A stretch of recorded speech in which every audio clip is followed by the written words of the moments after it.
Howdy, rugby fans, and welcome back to Seattle, Washington at Starfire Sports Complex, where we're about to get underway with two teams that look a lot alike but are nothing alike. Are they, Colin? Definitely not. They might be wearing green and white, but they're definitely two patterns of play in the sevens-a-side rugby game. Denver, traditionally strong team, highly fit, really clinical. The Life West Gladiators, firepower galore. Quick, shifty. They'll make you work up and down the field. So two different kinds of teams. I would say one more structured and one more just firepower. My fellow Texan Joey Swatzell gets the call, starts the game. Devereaux Ferris kicks it, but it does not go 10. Go ahead. Early mistake from Devereaux, not getting that thing 10. You want to go ahead and start this game out there with a team like the Denver Barbarians. Those are mistakes that he's going to have to clean up, but Devereaux, one of the best nines in the country right now, playing extremely good rugby, so hopefully he's... Bateman has it going. It's out to Campbell Johnston, and now Johnston puts it away to Norvell Stewart, who starts the game off early with a try in the left corner. That was just incredible rugby from Denver Barbarians, hitting the outside gap. You want to hit the outside 5-meter channel right there and then work it, just like Campbell Johnston did. Got in the half gap and got his arms free. Long, lanky limbs like that, getting around, getting that offload out of the tackle to a support runner. In rugby, support scores tries just like that. Barbarians are on the board first. One of my favorite Colin Hawley quotes of all time is, if you can't exploit the half gap in 15s, you're never going to get the gap in 7s. It's such a crazy thing in 7s. You think the space is there, but it collapses so quickly, and your support is so much further away. So if you do get nipped down and somebody chases you down, your support's a little bit further away, and normally it's a turnover. Mickey Bateman's coming back, going to get us started again. Looks like he's looking to Campbell Johnson and Norvell Stewart to, no, he's going to come back the other way, where he's got Eric Sykes and Alex Warmer trying to pin Life West back deep. Nice play to the outside. It was a deep kick, so Life West has a lot of work to do to make up the meters the whole length of the pitch here. Ferris now gets it out to Timmy Stanfield. Stanfield bobbles it a little bit, and Joey Swatzell is going to call a knock-on right in front of the post for Denver. I mean, that's the option too, right? If you're Denver, kick the ball long and see what Life West can do and play it out early, still early in the morning, maybe a couple bobbles, and just like that, you get a prized set piece right in front of the sticks. See what they can do. And you know, one of my favorite stats in 7s, in the HSBC 7s, is that 75% of all restarts inside the 22 result in a try. Oh, wow. That is a completely amazing stat. Got to play the data. Got to play the data. Put in Barbarians, looking to go left. Bateman has it outside, finds Campbell Johnston on the edge. He cuts back inside. He's getting wrapped up by some Gladiators there. Nobody's on the weak side, but there's a not rolling away penalty.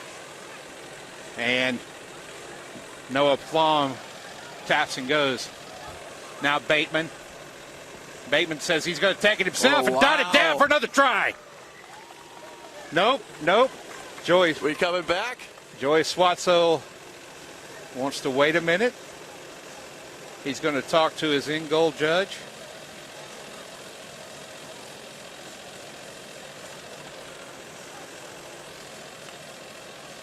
One of the things I like about what the referees are doing now is they're slowing that part of the game down, making sure they make the right decision, talking to their ARs before they come back and say yay or nay. If Joey Swatzell's done this, he's going to give a 5-meter scrum to Life West there because it seems like the try was bobbled a little bit. The try attempt was bobbled a little bit by Bateman. Knock on in the in goal there. Leaves the try on the table for the Denver Barbarians. But that was incredible footwork by Michael Bateman. He's at the 10 jersey, the hard step with the right foot, finding the half gap. If you're that close to the line and you got that much pace and speed and quickness, you got to go ahead and back yourself instead of shipping all the way out to the corner. And it's no different from what we've seen from him when he was at Lindenwood either. So now Stanfield tries to cut around the corner. He's brought down. Devereaux can't get anywhere. Defense of the Denver swarming and got Devereaux looking. And there goes Alex Warmer in for the try for Denver. That is incredible work by the Barbarians. You can see right now that defense is a key point of this team. They are absolutely making their tackles. Stanfield on the outside. He's one of the most dangerous swings once you get the ball in his hands out wide. Nice tackle, got over the ball, got the turnover, and then scored a try. They are firing, it's like we could call it sevens, on all 7 cylinders right now as a team. And this is a much improved Denver team over what we saw at HTX Sevens a few weeks ago. Their defense wasn't as tight as it is now, and their weight and their exploitation of the edge was basically honed down to just either Collins or Johnstone, and they didn't have any other attacks. Now they've kind of broadened that attack pattern. They've got a few more players in there, and their defense is so tight. Well, when you got some danger weapons on the outside that can open up the inside gaps for guys like Michael Bateman, it becomes a hard team to stop. In sevens, everybody's going to score. It's just how much, right? Yeah. So the defense of the Barbarians right now, pressuring them, kicking the ball deep on these kickoffs and making Life West work out is a tactic I think the Barbarians are going to use throughout this tournament. Ferris trying to goose step through. He has an offload.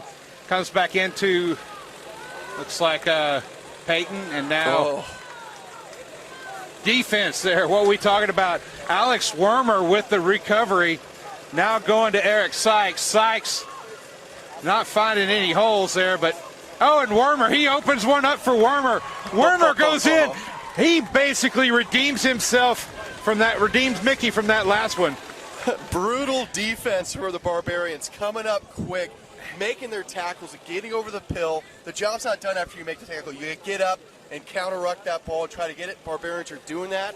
They get the ball. Life West trying to do something and push their defensive line up quickly on the outside, and that's just well read by Alex Wormer. He saw the defense come out. He's like, nope, not going to pass this thing.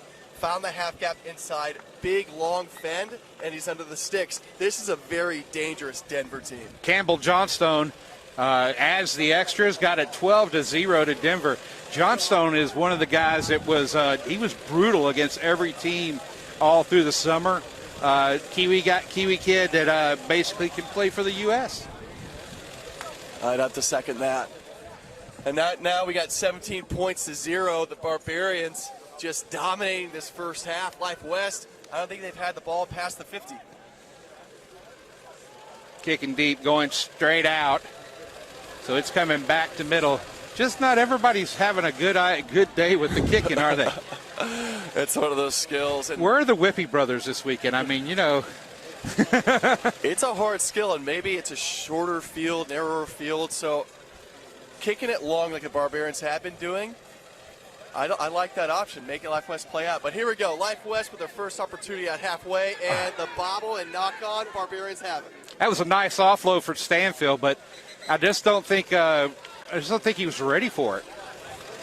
Oh, great defensive pressure for the Barbarians causes mistakes like that. You actually probably want to get it out to the wing, find your shape on attack real quick, and then maybe chop it up on the inside. But the Barbarians defense is pushing the tempo here today. So halftime here, and Colin, what do the Gladiators need to do to get back in this game? Well, they got to go ahead. The physicality part of the game, you just can't get around it. Those runners on the outside have to get go-forward ball. They got to put their heads down, and they got to win the collision on the outside.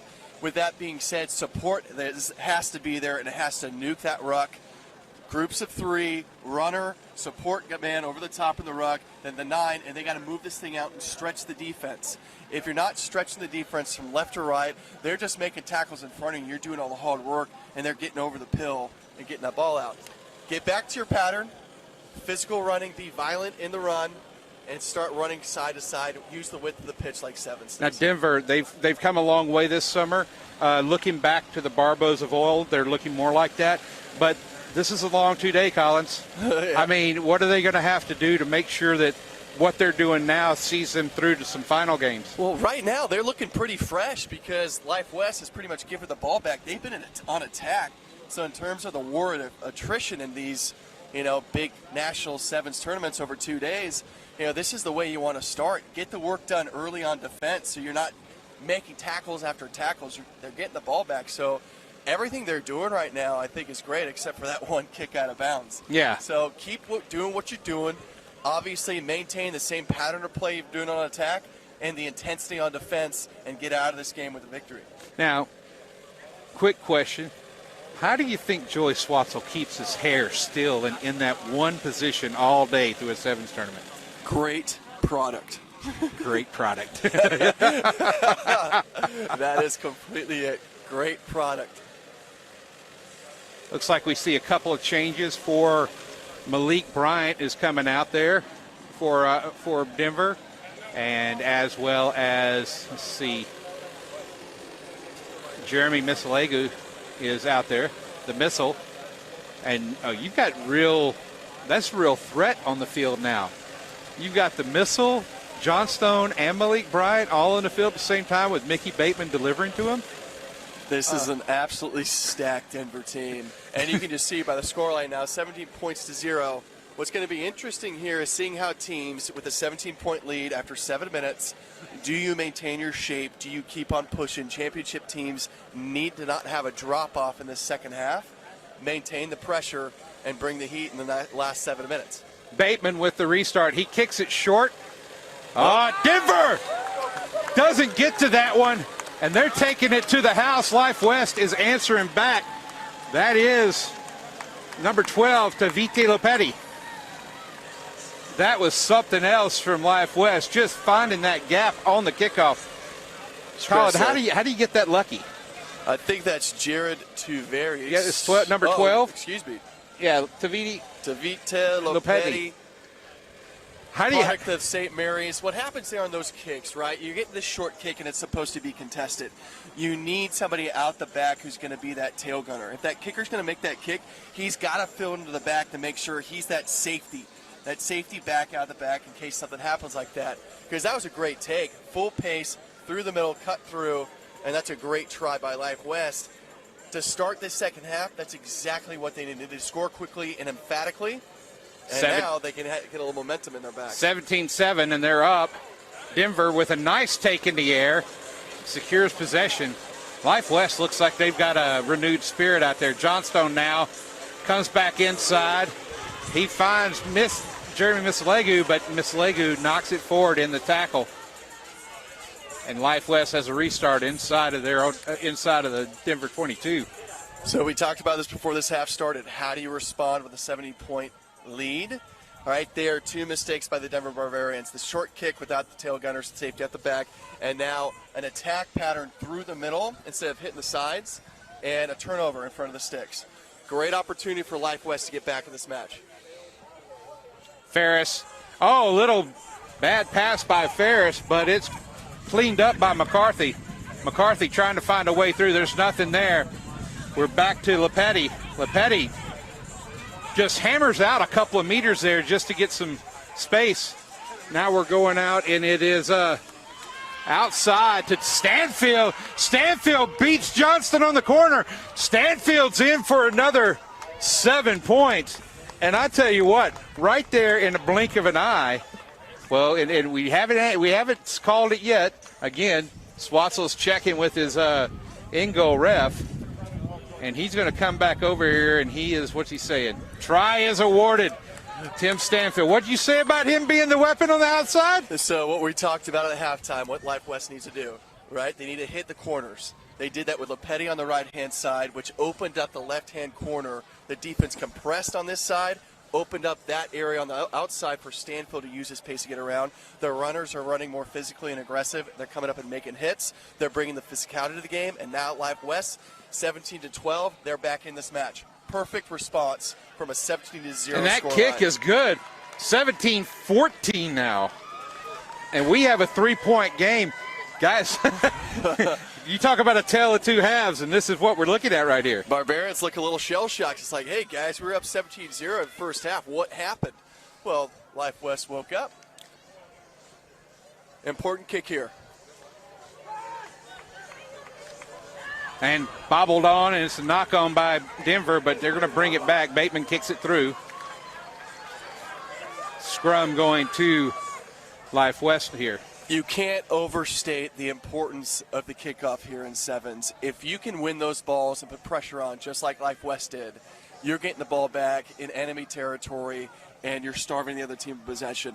We've seen a couple kickoffs here, one for a try, now this one on the turnover, and Life West is on a roll now. Possession's in their hands. We talked about Barbarians doing all the attacking. Now it's Life West. It just makes sense here in sevens. Ferris with the put in. He feeds it out quickly. Lepetti bobbles a little bit, but he's still got possession. He's trying to find some space, slips on the turf. McCarthy in, he feeds it outside to Severon. And Denver, with a little bit of patience at the breakdown, gets the ball back on a quick tap. I think that was the veteran Logan Collins getting over the ball there, him and his power stash, making an impact. And Sylvester Oswego there making a mistake. And now Tim Stanfield has the corner, steps back inside on Bryant, back inside on Johnstone. He's stopped up by Oswego, but they go back the other way, and Denver. Oh, that's Life West, and it is a try, and that's by the number 14, Severance, Jason Severance. And that's going to put Life West ahead 19-17. How about that run by Stanfield? I mean, that's what he brings to the outside. I mean, you saw the entire Denver Barbarian team shift over to defend him. He comes to the outside. He sees that the winger defending him is overcorrecting on his chase pattern, so he steps back inside, giving too much room for that inside defender to kind of make that tackle. Wiggles inside, steps another one on the inside, and there's 4 defenders right there in front of him, which left it open on the outside for Jason Severance and just getting the ball through their hands. And too much momentum, too much pace on the outside to keep him out of the try zone. Well done by the Gladiators. They're finding their shape on attack, and you can see it on the scoreboard by taking the lead now by 2 points. High hanger again, bobbled up by Denver, and Life West comes up with it. Out to their number 10, that's Naima Faulu. I never say that name right. Again, long now to the Olympian. Faulu gets another meter. He's just being patient about it. Outside their number 3 now. He's going to power up. What a grinder there. Looks outside, finds long, and Faulu just steps back inside. Oh, and Johnstone's got some broken ankles from that move. And that's another try by Life West. You know, in the first half, we didn't think Life West was going to come out and do anything in this game. And they come back and put 4 tries in the second. We talked about the difference between the two teams, the structure and the fitness and the strength of the Denver Barbarians, which we saw in the first half. But then we talked about Life West, the firepower that they have on this team. They're shifty, they can attack from anywhere, and they are absolutely showcasing that skill set here in this second half, which we thought they were already going to have. And that kick was good. 26-17 is the score. 26 unanswered points in the second half after 17 unanswered points in the first half by the Denver Barbarians. And there's less than a minute left in this half. Restart by Faulu. Johnston keeps it in. Malik Bryant back to Johnson. He's clipped. Nice little outside pass. And that's Logan Collins driving forward, getting some meters, but he does not release that ball quickly enough. Looks like that was. And Faulu kicks it out, and that is the game there.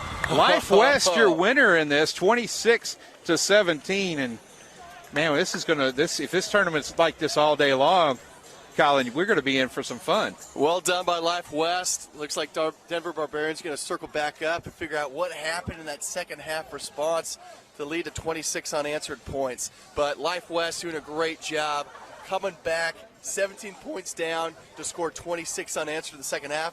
That right there, to me, shows resiliency as a squad and the firepower to do that. They're here to play.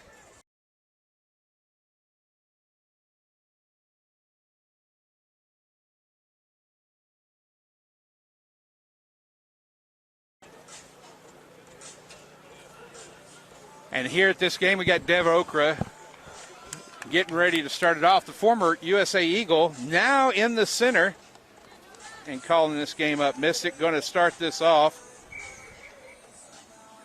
Okra. And that's a nice high hanger going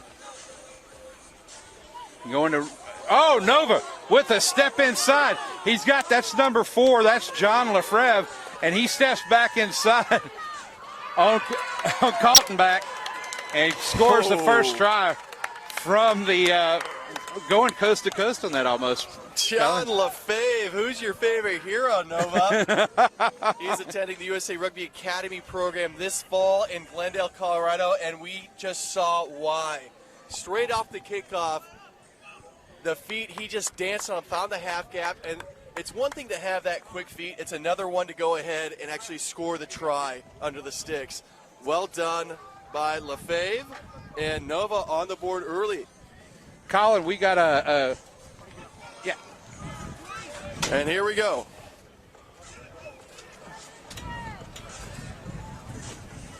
Colin, we got a celebrity here getting ready to take over with you. Former Eagle Tony Ritnell is going to take over the color here while Colin gives you the play-by-play. A nice knock back by Nova. It looks like a knock on. Devin calls it. And it looks like we're going to have a scrum down to Nova. In the booth we hear Tony Ritnell stepping in for Grant Cole, the man behind the magic here at Starfire Stadium. How you doing, Colin? I'm doing great. How you doing, Tony? I'm doing great. We got the rugby going. We got people here. We got fans coming in, food, beer, alcohol. So it's all happening. If it's going to go wrong, it would have already gone wrong. So I'm a happy man. Just an electric atmosphere at Starfire Stadium as we watching Mystic River and Nova battle it out.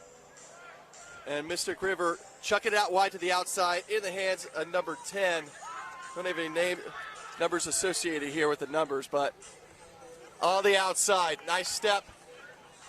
Bring it back in, well taken by Matthew Gordon. And a knock on in the tackle. We're going to have a scrum down by Mystic River. Hey, Tony, you're the one behind the programs and handling these national championship tournaments. How important it is bringing everybody in here, having a stadium like this to host such an event? Well, isn't this great, right? One of the things I think we're finding, Colin, in rugby is the fact that real estate is really important. And, Starfire has traditionally been a soccer stadium, and we don't own it. We don't have any equity. So, it costs us to be here. But, I was just talking to Grant last night about the Houston Stadium. He said it's, turning a profit or breaking even. And it's just all about real estate. So, but this Starfire facility is phenomenal for this event. We're all enclosed, one entrance, one exit. People can walk around. The players can walk around. It's just a great atmosphere. Great atmosphere to host some electric sevens rugby. Could be happy to be here with you. And here we go. Mystic River on the attack. Nice offload out of the tackle. Defend on the outside. Looks like Caleb Strum making the tackle at the wing. Mystic River. Little errant pass in the middle of the field. Defense coming up from Nova. Nice little duck back to the inside. Switch. Nothing really dynamic there. Trying to find something on the outside, but back straight into the middle of the guts. Nice offload, and there's a 3-on-1 to the outside if they use it on the corner. Dummy back inside. Mystic River slowly, methodically getting down there, but holding onto the pill. Nova gets the ball back into the tackle. Nice pattern of play there from Mystic River. They were stretching the ball, but they're moving the ball well, Colin. They're just not really making it. They're not able to create kind of that break through the line 5-10 yards where they can get something really moving and put a ball down. In the 7 space, you want to bring that ball all the way out to the 5-meter channels. If you don't, you play within the 15s or even shorter. That defense isn't spreading out. Spreading the field is the key. Just creating some openings, spreading the field, getting some offloads, making a half break, making the turn, a quick offload. That's how you win in sevens. And here we go. Lefebvre getting it out. Nova, nice attack on the corner. Looking for the offload, not there. Supports there in the ruck. Players on their feet for Nova on the outside, through the hands. Skip pass onto the outside. And Devin Okrum, the former USA Women's International, says that thing's forward and I trust her. So that's the danger of playing in your own half, playing expansive rugby and trying to do that big skip pass. When you're inside your 22, a knock-on or forward pass, and look at the attacking platform. Right, you've either got to be very confident in your skills, or you do have to keep it a little bit tight and conservative when you're inside your own 22. As time's ticking down, it looks like Mr. Griver has a chance to get some points on the scoreboard and even the scoreline and even going ahead. On the outside, 1-on-1 with the winger. Nice step back on the inside. High tackle called by O'Krump, and quick ball by Mystic River, going straight in the guts. Yep. And tries awarded by Devin O'Krump there, and great pass to play by Mystic River to get back on the scoreline. Tony, what did well there in that corner of the field to get on the board? Well, they just tried to move the ball in. They put a few side steps in. There was a missed tackle there. It just creates a break, and then you got the try. You got to tackle in sevens, big time. Tackling, open field tackles, making sure you get that ball down is great. Also, a couple penalties coming in there from Nova. So quick taps and the presence of mind to go quickly to keep the defensive on their toes, keep the momentum going forward. Great job by Mystic River. We got a 5-5 scoreline here with time ticking down in the first half.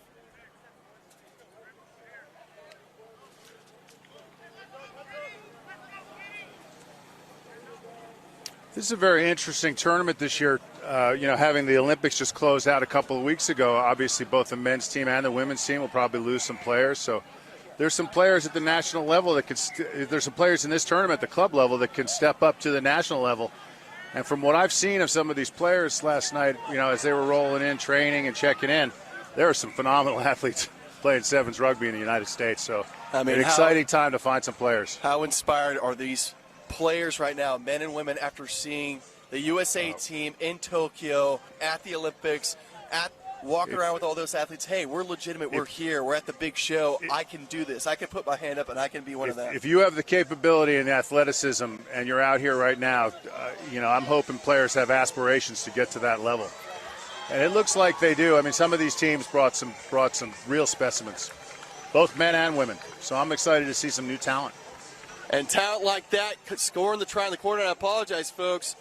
We do not have the names associated with the numbers, but big number 5 getting the ball on the corner and getting around there for the try.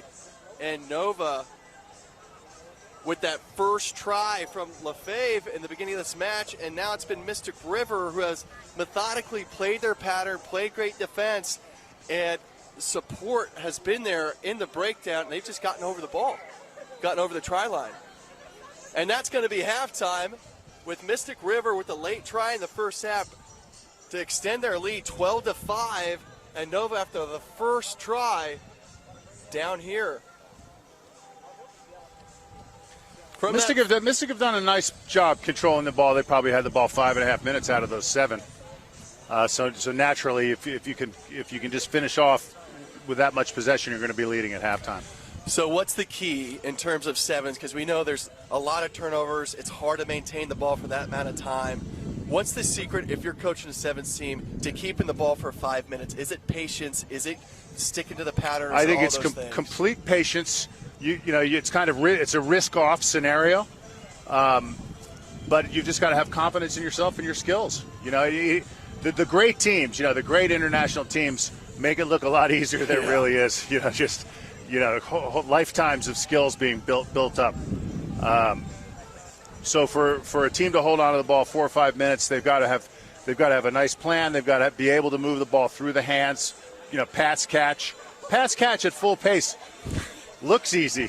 But I think, as you remember, Colin, when you were a player and I was a player, it's a little bit different when you're out on the field at full pace and you got a 200-pound dude coming at you with his head ready to stick into your stomach. And you can tell, and we talk about confidence and getting those skill sets over a lifetime. That's a testament to the team and what they do at the training paddock. Absolutely. Day in and day out. Absolutely. Build those skill sets, have the confidence to come out here and perform at this level and execute.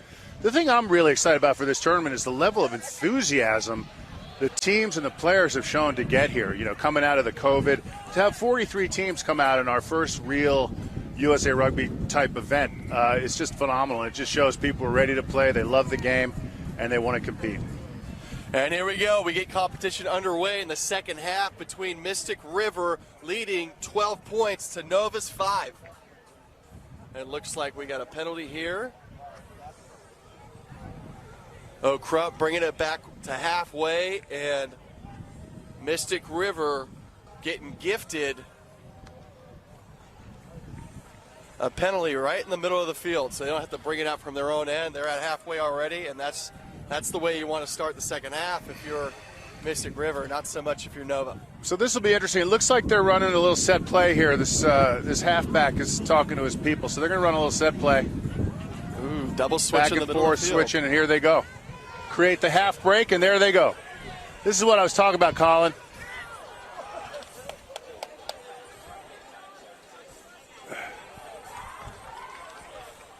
That's what I was talking about. You take a nice aggressive move through two of the defenders in the middle, turn around, pop a pass up. That's exactly what Mystic did to score another 5 points. 100%. They had that set piece. It was well rehearsed. Everybody knew their roles. It was a double switch in the middle of the field, trying to shift up the defenders, and that essentially gives you a couple half gaps.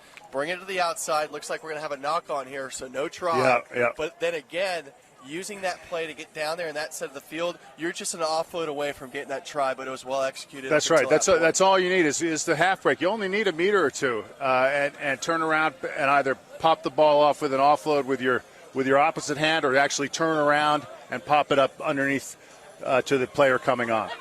All right, Lefebvre put it in, and now Nova's got a lot of work to do, and it looks like they're going to get it done. Nice break on the outside. Trying to get a number here. Looks like number 6, John Jack Taylor. Passes off just at the end there. A nice bump off in the try zone. And Nova back on the scoreboard here in the second half.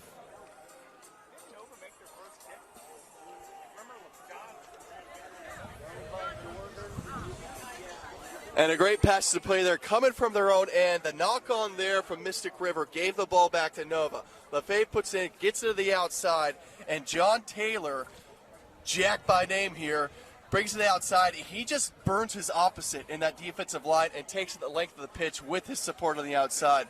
That's well done by Nova. Absolutely, right. And it's just another story where maintaining possession is so important. Mystic spill it, turn it over, 95-meter try back the other way to Nova. One little failing in that defensive structure, and you can go the distance. That's what we love about sevens, and that's the tragedy of sevens, is you can do all the work to get down there. One little missed assignment, and looks like Nova's back on the board here. 12 points to 10, Mystic River. And the ball's in the hands there on the outside. Well taken, and defensive pressure's coming up. You've got 3 Nova players right around Mystic River. The dummy pass, pressure on the outside, brings it back in. Scrum down in the middle of the field. Bunch of buddies on their feet to the outside, but Nova's defense holding firm. You'll notice all the Mystic players on one half of the field. They need to spread the ball a little bit, as they're doing right now. Nice half gap in the middle of the field. They still haven't gotten the ball out to the 5-meter channel. Still trying to go inside, and here's on the foot. Back is Lefebvre. Track it back for this ball. That will be effective. And he is absolutely dangerous with ball in hand. See what he can do. He's waiting for support. Nice fend off. Coming around the corner, he's got 2 on the outside. Oh, and what a tackle. And it's a knock-on in the tackle. Ball back to Mystic River, and that was an emphatic piece of physical rugby there to get the ball back in Mystic River's hands. The counterattack from Lefebvre onto the outside. It looks like the man who broke earlier, John Jack Taylor, might have gotten a little winded there, but defense coming up on that kick chase was phenomenal.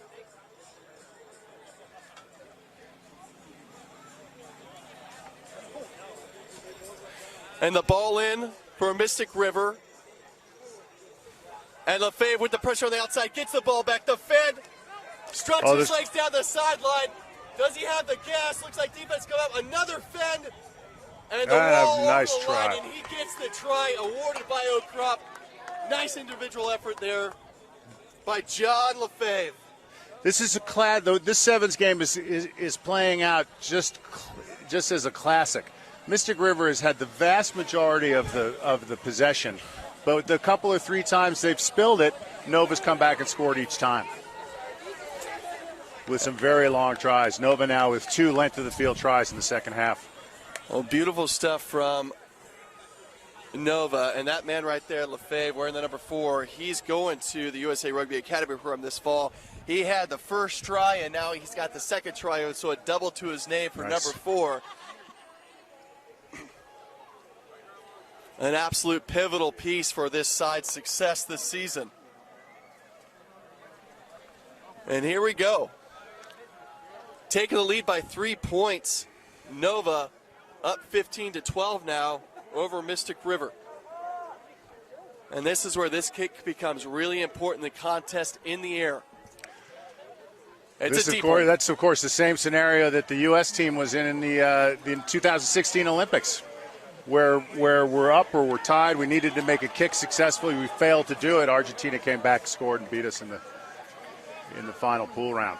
It cannot be overstated how important the kicking game here is in sevens. We're not kicking for space normally with ball in hand, but the restarts are so pivotally important, and the kick for points after. You need somebody with a good foot. And here we go. Nova getting a half gap on the outside. Did he get over the line? And another one. It looks like a try's awarded from the big man on the outside. What's the number? It might have been Dakota Worth. Nova have showed some real class coming back here, Colin. They were getting beaten up pretty good in the first half, had very little scraps of possession, and they've come out in the second half and just converted on all of their opportunities. Sevens is one of those funny games, don't you think, where you kind of got to weather the momentum of the other team, understanding that you're going to have your moments. You're going to have your chance. Hold on. That's exactly and then right. You're going to get the ball back, and it's on you to go ahead and find your mojo and get your ball going forward, just like Nova's been doing. That's exactly right, Colin. Did you play sevens, Colin? I definitely played a bit of sevens. Did you play on the U.S. team? Definitely played a bit of sevens. Nice. World It's a great game. You know, my God. I was very grateful to play it as a big guy, but I love playing sevens, being able to run with the ball out in the open field, as opposed to 15s where when you're one of the fours, you're toiling in the scrum. It's a beautiful kick by Nova right there. And that Great was a gorgeous take by Mystic River. That thing was hanging for 4 seconds in 2 hands, taken over the top. Well done. And here we go. A chance for Mystic River to go ahead and answer back here. Down by 8 points. They're going to need 2 tries.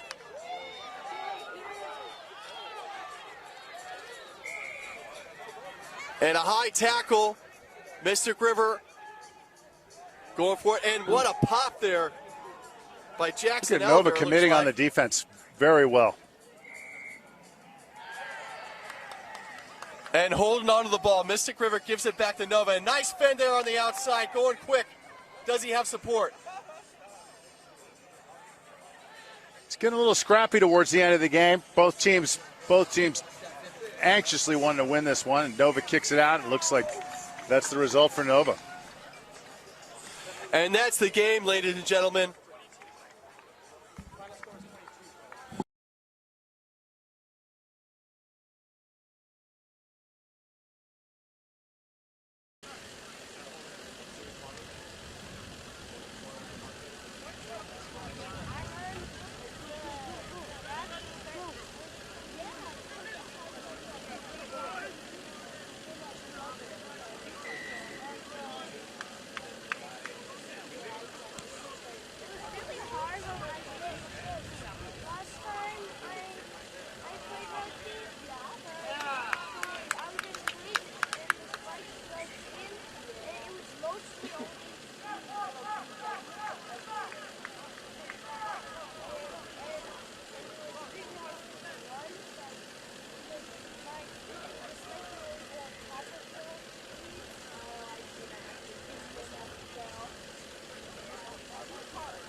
Why don't you just start? Why don't you just start? I don't know who's winning now. Apologies, ladies and gentlemen. Little technical difficulties here for the Rugby Network. But bringing it back to you, Atlanta Old White against the Westside Ronins. Good ball. Good run by Shane Donovan. Big tackle, big ruck. Shane seeing space on the edge. Shane, number 15, Shane Donovan taking all the way his own. Lots of wheels, backed himself. Try time in the corner. Little beautiful piece of play there on the corner. The ruck was there. Nice attack. And the presence of mind to pick that thing up and go down the sideline and have the pace behind him. Shane Donovan. Shane Donovan. He's been around the circuit here for a while, playing for a couple of different teams in Seattle and doing a great job there. And yeah, Shane Donovan and Dion Crowder, both out of Seattle. So you got myself, Christine Summer, and Colin Holly here calling field 2. Thanks for joining us. Apologies for the technical difficulties. But we got rugby to watch. Now you're going to hear us kind of commentate about it a little bit, bring you some insider knowledge. Kick just missed by Andrew Nelson. 5 points to 17. Back on the board, Westside Ronins here to give the kick away. Andrew for the kick here. Good high ball. I contest with an elbow on the ball. But the possession is turned over. Backwards. Still backwards. Shane picks up the ball. Right in the center, but stripped by Atlanta Old White. Damon Torres with that ball, just stealing the candy from the baby. On the outside, ATL looking to go ahead, dominate those 5-meter channels. Steep line set out to the left. Big pace on by Dan, but penalty for offsides by Ronins. Ball goes to Atlanta Old White. Quick tap, number 14, looking to get the ball to the edge. A little mismatch opportunity. They have space out wide if they can get hands out. But they're taking that cut back in. Wow. Did he knock it? Little knock pop on, off. says the in-goal judge. Yeah, knock on. No try, and the whistle goes. I mean, that was just a beautiful offload. I think that was number 15, Matthew Koroy. But talk about the Sacramento defensive native, I know work. that name. Happy to see him in an ATL jersey. He was poking around the MLR for a long time, and he's just got that skill set. He's usually a loose forward, but he can go ahead and make that pass off the deck too. Really talented player. Really aware of his support, where they're coming from to just get that flick of the wrist out. And it looks like that's halftime. 17 points to 5. Westside Ronins getting a try in there by Shane Donovan. His individual effort off that sideline run. And Atlanta dominating here. Unlucky to not have another try there, but good defense by the Ronins. Yeah, we're just coming into this a little late, but tons of aggression so far on the play here. Ronan's trying to get back on the board. That's their second game of the day. The first one's always tough, and the second one's always tougher. And it's getting hotter out here. It's usually not this hot in Seattle. We're supposed to hit high 80s, low 90s today.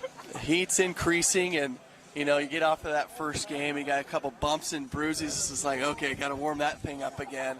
It is about getting up and getting down for these games over the tournament, isn't it? Yeah, you keep reminding yourself you can't stop. There's no tapping out. There's only 12 of you here.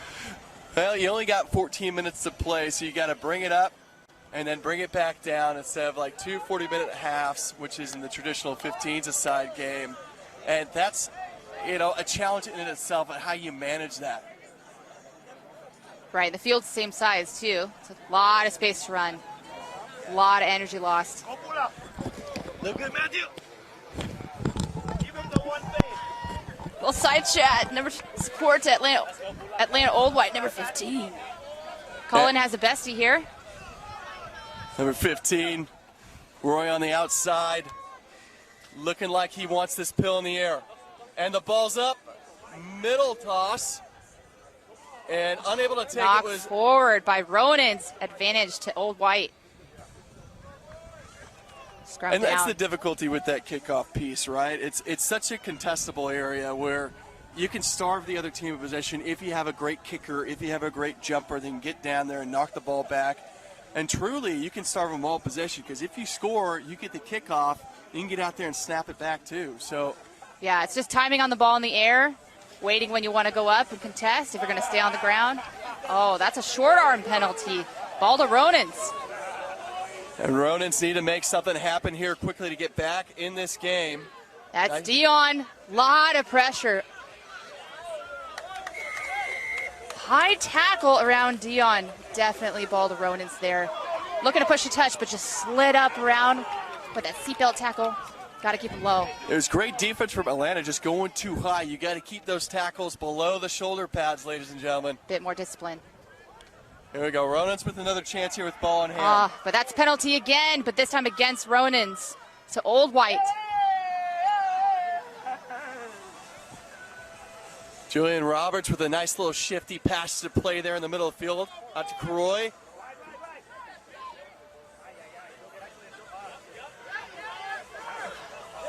Ronan's pickup had advantage on the play. Oh, Chase is on to hook the trailer. Here we go. That's Michael Slava. Wow. Great effort, energy, backing himself. Oh, that's my apologies. My apologies. Looks like Shavu. Shavu. Going the distance. So he was in the Fiji's premier competition. Played sevens for Wardens. Lots of effort and pace on that. Definitely showed there the presence of mind to pick it up, the gas to get it across the line. It's always those long runs where you're like, oh God, my fitness. You feel your shoulders starting to fatigue. You start losing momentum. They weren't too far behind him, so good on him to keep going. Didn't slow down. Well, that's exactly what the Westside Ronans need to do. A bit tit for tat there, giving some penalties up, but they kept ATL out of the try zone, and now getting a try of their own. Competitive match here, all to play for. They battle back into this match. Yeah, Ronan's 12 on the board, 17, Old White. And here we go to get us underway. It's Andrew Nelson with the kick. He's been doing great so far, and this is another good one.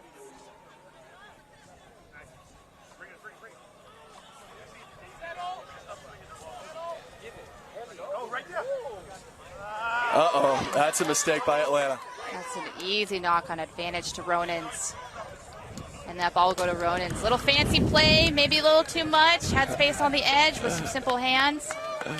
Ronan's have an opportunity to get more points on the board. They're only down by 5, so if they can get some decent speed pressure, easy hands. For folks at home, when you get a turnover ball like that, you have advantage, right? The referee is saying, hey, there was a penalty there, we have advantage.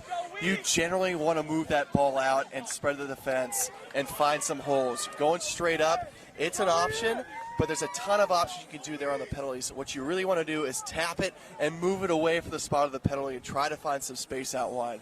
Yeah, we're looking for those 2 passes at least. Get that ball out, get it to the edge, really stretch out the defense so you have the opportunity to bring it back. One by the Westside Ronans. A nice tackle there from Atlanta. Opportunity down the middle. That is number 1, Sami Maafu. What a try. This could really set him up. Take lead, 19. Conversion set to go. 2 more points. Sami's got some fans here on the right side. Sami Maafu going in there, dumbing it through and getting a try of his own and leveling the score line between these two squads. And Westside Ronans battle back with an opportunity to take the lead right now in the hands of Shane Donovan. Shane, easy money right there for Shane. But good look on him. He had players on his outside. They had 3 more out. He saw the space, went for it, cut right in. We're up 19 Ronans, 17 Old White. Chain of events here. Maybe a couple minutes left. That's sevens for you. 19-17. The Ronans have the 2-point lead. Can Atlanta answer back? Conversation with the ref. Play was not advanced, so we're going to go back to that kick. Yellow card. Yellow card to Atlanta Old White. Oh, we've got a yellow card there. Trying to figure out number 7. what Michael it was. Maybe Islava. Yeah, we some don't. cheeky banner over there, possibly. Not really sure. Some conversation Not happening. Maybe a little talk sure. back. But somebody's got to go sit in the naughty bin for a little while here. 2 minutes naughty bin. Not enough. Not even 2 minutes left. Well, that's exactly what you want in Westside Ronans. You get the try, and now Atlanta, with needing to respond, is now down a player for the next 2 minutes. You couldn't write up a better story here for the Westside Ronans, except for that penalty, and Atlanta's got a lot of work to do. A little pass right there. Single hand. Wow.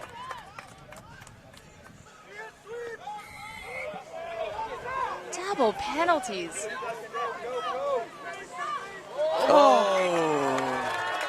Tough go on that tap, but just a little knock forward. And that's a bit of a bobble there. Unlucky. That's Colton Carriaga from, I believe, Life University. Yeah, a couple penalties, really looking to get points on the board. They're down a player, maybe trying to force it a little bit. They know they're down 2 points. Time to get the ball back. Really contest possession here. That's kind of where you got to catch yourself. You're down 2 points, you're down a player, so you got to make something happen, but you can't be too adventurous because you don't have the numbers. So here we go. Donovan on the outside, couldn't get free. Westside Ronins on the attack.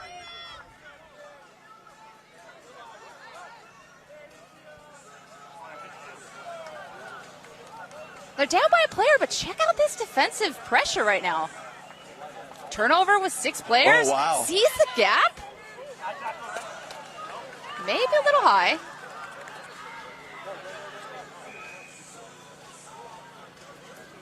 Penalty to Atlanta. Great defense from the Westside Ronins, but Atlanta doing what they need to do there to keep possession of the ball, trying to get their player back on the pitch here so they can have a 7-aside. But they're still down 2 points, ladies and gentlemen. They've got to make something happen there in the hands of Colton Carriaga, and he's looking to go. Playing very narrow right now, pretty conservative. Oh, wow. That looks like Huge Sebi, the tackle try for scorer, Ronins. coming in with a truckload of a hit. Skip ball to the outside, coming back inside. Atlanta just in the guts of the field, banging it up without the players. And you get a mismatch here, just one player against everybody else. And Westside Ronins coming up, and there's a tackle.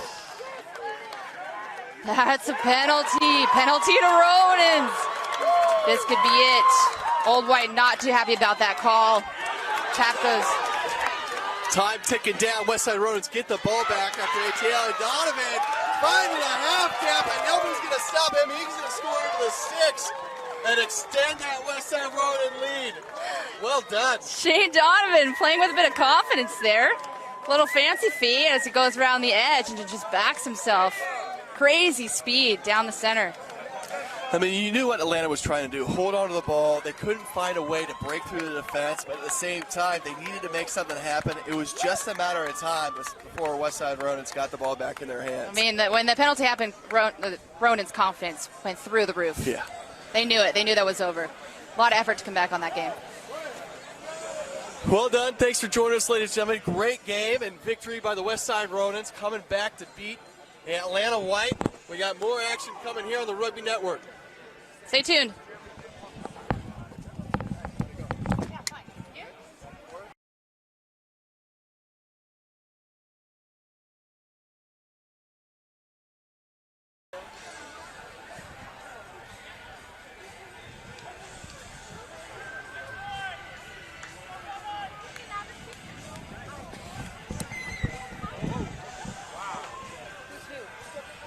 This is Belmont Shore with the kickoff. Sorry, ladies and gentlemen, a little bit of technical difficulties here. We'll have names and rosters here in a minute. But Belmont Shore looking to defend.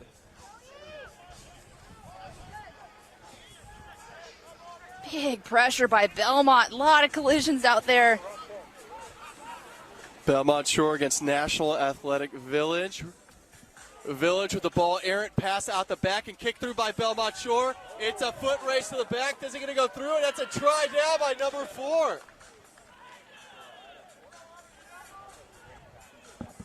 Looking to confirm that was touchdown. Maybe not a bobble. Try confirmed. What a way to kick off this game right now, Colin. Yeah, unlucky by Village to go ahead and have that errant pass, but that's exactly what you want to do if you're Belmont. Push up, pressure the fence, the kick through, and the chase. It's well done. Great try. Belmont gets first blood in this game, 5-0 over the Village.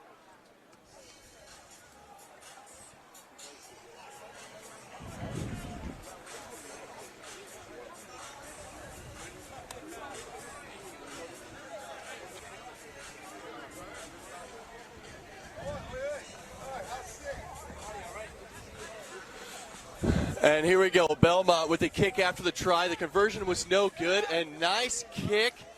Well in the hands of the Village. Choosing to go to the outside, short side. Dangerous play. Dancing on the touchline, but high tackle is the call. Village get the penalty. Quick tap ball to hand. Space on the edge if they can get there. Ooh, Good miss wow. pass. Close interception, but looks like a bobble. And that is a knock forward. That was almost another try from an errant pass by the Village. Belmont coming up there, and that thing was just sailing in the wind a little bit. You got to get that torpedo pass across to the outside. Little danger with the ball in hand. They're trying to get it to the outside, and Belmont pressuring up. But the knock on and the attempted intercept, and the Village have the ball here. Let's see what they can get going on this set piece. Great pressure for Belmont off the set piece. Support is there, and penalty sealing off at the rock. Belmont gets the ball back just outside the 22, and they're off and running. Straight to the middle of the pitch, ball in two hands, looking for an offload, can't find it. Not 10 meters, says the referee. Belmont looking to go quick. Here's the quick tap through the mark. Players on the outside, skip pass would do it, but nice tackle by the Village. Offload off the ground and pressure coming up from the defense, and knock on the ground by Belmont. Village is going to get the scrum down here, and lucky to get out of jail there. Yeah, get out of jail card for sure. A little bit of monopoly play here. Those are always helpful. Knock on there by Belmont. Village have the put in. Let's see if they can get something going on attack so far. Stagnant attack. And seeing what can get going. We got rosters, people. And here we go. We got names associated with numbers, and we're off and running here in the commentary booth. And up the middle, that looks like number 4. That is not Tamonte Noble. But on the outside, if the numbers are correct, that's Samu Smith. Born in Guinea in West Africa, immigrated to the States in 2000 at the age of 3. Also an Eagle Scout. And here we go, Belmont Shore off to the races. Nice pass on the inside. Lucas LeCamp. Huge tackle. Knock forward by Belmont. Ball to Athletic Village. The one thing you didn't say about Samu, you know he was a tenor saxophone player. He is multi-talented. The man can do it all. Wow. Are you kidding me? After the rugby match, he's sitting out there playing his saxophone. He's got a career after rugby's over. Compete. That's incredible. And also an Eagle Scout. Also an Eagle Scout. Wow. He's probably really good at tying knots. That's exactly where my mind was going, too. Little break and play here. Scoreline 5-0 in favor of Belmont. Yeah, substitution to Athletic Village. Potential injury on the play. Looking to tap out number 11, Samu Smith. Stepping out for a player coming on. What we've got here so far in this match, Belmont getting on the board early from an errant pass. A couple tries kind of left wanting for Belmont, but we really haven't seen National Athletic Village get on the attack very much. We haven't seen their pattern. To get back in this match, I kind of want to see them stretch the ball and see what they got them to this tournament and their regular season play. Yeah, kind of one-off plays, right? Yeah, one-off passes, one-off tackles. We want to see what their structure looks like. Can they get it side to side? Can they open up those gaps? They got to get on the board here. One of the hardest parts about coming into these national championship tournaments, leaving home, travel days, is getting into these games against teams you've never played before and maintaining your pattern. It's the same for the national teams when they go to the Tokyo for the Olympics. How well in these different environments against these different teams do you play your pattern? Totally. Definitely discipline that is needed from them to really speak to their structure, play their piece here. And that looks like DeMonte Noble playing the number 13 jersey. Yeah, Matt Houston taking that cut back in. Big contact up the middle. Oh, wow. Big fend there. Yeah, they got space on the edge. Need a bit more edge-to-edge play. See if they can get really outside of the 15s a bit more. 2v1 opportunity just missed. Taking it up the middle. You know, you can go up the middle all you want in sevens, but it's really not going to do what you want by stretching out to the fence. You want to hit the corners. DeMonte Noble, stand on his feet. The guy is absolutely electric. I mean, look at the moves on that fella. Yeah, exactly. We want to really put the pace on the ball. That moves faster than the players. So if we can do that and hit our pace, here we go. Here's the 2v1 that happened. That's number 7, Travion Clark. Ooh, maybe a little wrap around the neck at the end. Potential penalty. Talking to the player from Belmont Shore. And that was well done by National Athletic Village. What happened there is you got DeMonte Noble on that right side of the pitch, stepping and sucking in defenders. What that's doing, that's bringing all those defenders out there to the right-hand side, compressing them. They got to go to the breakdown at that 5-meter channel. That opens up that corner on the outside for Travion Clark to go ahead and use his gas and get around the corner. That's why, ladies and gentlemen, it's so important to go and hit the edges and sevens and not go up the middle, up the guts, which National Athletic Village has been doing earlier in this match. And look at this kick. Great kick. Yeah, exactly, Colin. They really stretched the field a bit more. That player stayed pretty square, not a lot of depth. Strong flat ball across, and he was open into space. Looks like that's Irving Carcamo, if these team sheets are right. Played for the Houston SaberCats in 2018. Big man with a big foot getting over to extend the lead by 2 points. And at the half, National Athletic Village gets on the board, gets the extra points, and get the lead for the first time in this game. Yeah, what are you thinking of that game? It's weird because I feel like the ball's been so back and forth. Not a lot of consistent handling right there. So I think when we're calling it, not really sure what's going to happen. So you saw in the beginning of the game here, when you keep the ball in sevens inside the middle of the pitch, not a lot happens. Yeah. A lot of turnovers. It's where you're comfortable, right? I mean, it's just nothing much is happening. What the magic of sevens is after the third phase, once you hit the corners, you go from side to side to side. That's where those gaps open up. If you're on defense, you're gassed. You're breathing heavy. You've got to go to the outside. You got to resource that ruck. You got to go all the way to the other side of the pitch and resource. And it's those players in the middle of the field that have to do the most amount of meters back and forth, and that becomes the failings in the middle there that you can get some half gaps. Yeah, you really get stretched in there, and you have to hope your player on the inside, on the outside is with you because those gaps open up pretty quickly after a few times going back-to-back, silent to silent, as Colin is saying. And that's what we want to see a bit more of. We've seen some really good cutbacks, one-on-ones in the center, maybe a bit of gaps open up, and that's where the scores have come from so far. So maybe we can see a little bit more structure, play with the hands, edge. We'll see what happens with second half with Belmont Shore versus National Athletic Village. And just like that, if you're a halftime huddle, you got to tell your players, if you're the National Athletic Village, the one time we got to the edge with DeMonte Noble and we spread it the other way, what happened? We scored a try. That was an easy so let's try go time. ahead and do that. Yeah. Save the energy for the hard tackles in the middle, get it to the edge. And here we go to get us underway. Number 9, Chase Susnovich. Get it going. Belmont Shore with the ball in hand. Errant pass there, dribbling on the deck. And that's trouble.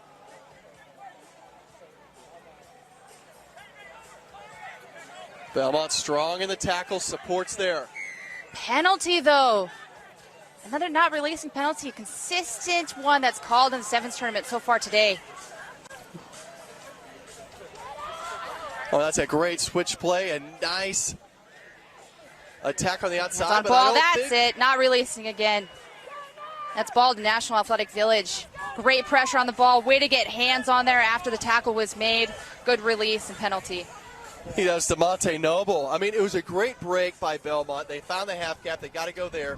But then again, support's got to be there. A guy like DeMonte Noble playing MLR, believe for the New England Free Jacks. He knows that if that guy's unsupported, he's getting over the top of that ball and he's getting that turnover.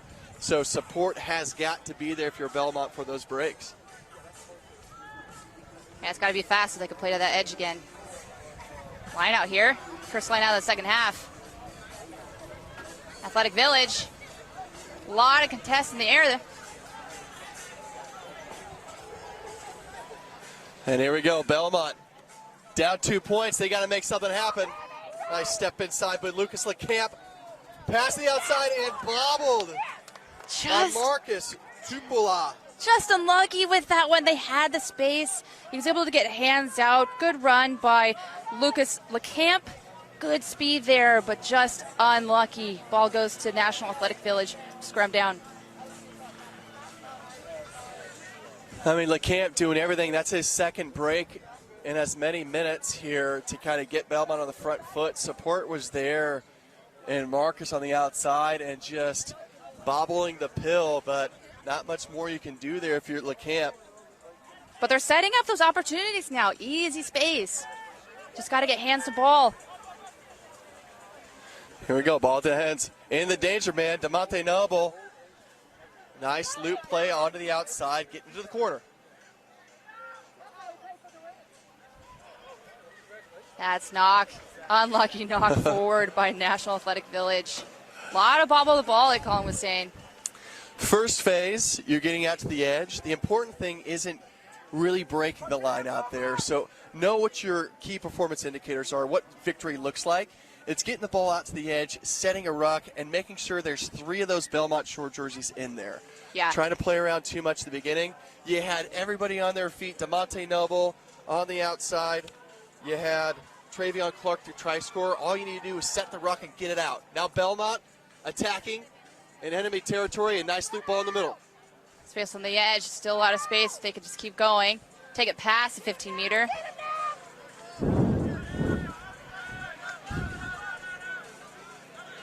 Able to regain the ball there. Belmont looking to have space on the edge. 3v2 opportunity. Good tackling coming from Athletic Village. A lot of contention on the ball, the ruck right now, but penalty goes to Belmont Shore.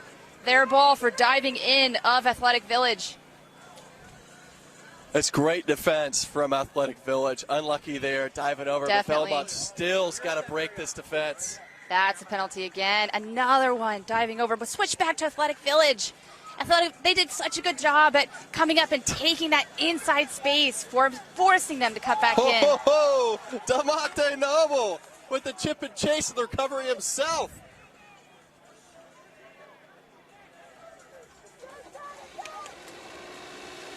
Looking for that support, maybe a bit too late. Ball pops out though. Oh, wow. That's number 9, dotting it in. Chase Susnovich. Susnovich getting over the line, getting the try. Saw the easy space, just went for it on for himself, dove right in. I mean, Athletic Village looking pretty athletic in the form of DeMonte Noble there. He saw there wasn't a 7 back there playing sweeper, so he goes ahead and chips this ball and chases it.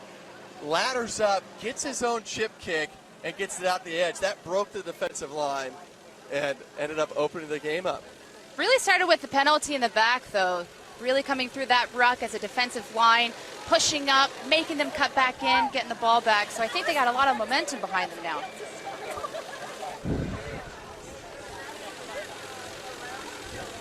Kick is no good.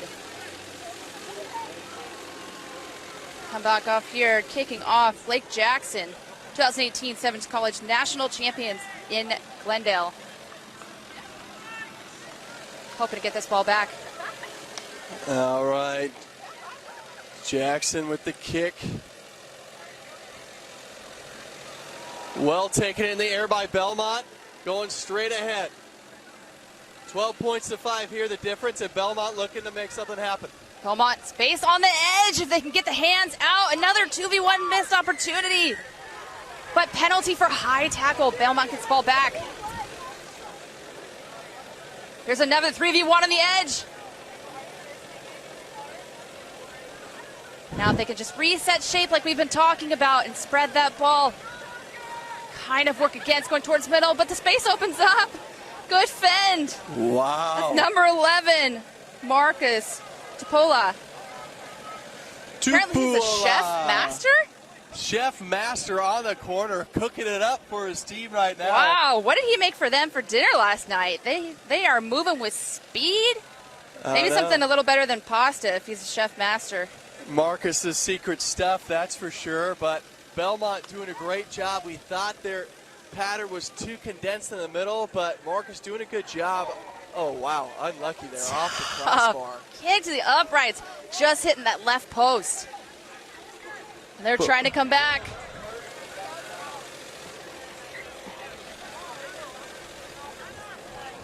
Unlucky. That would have even the scoreline here.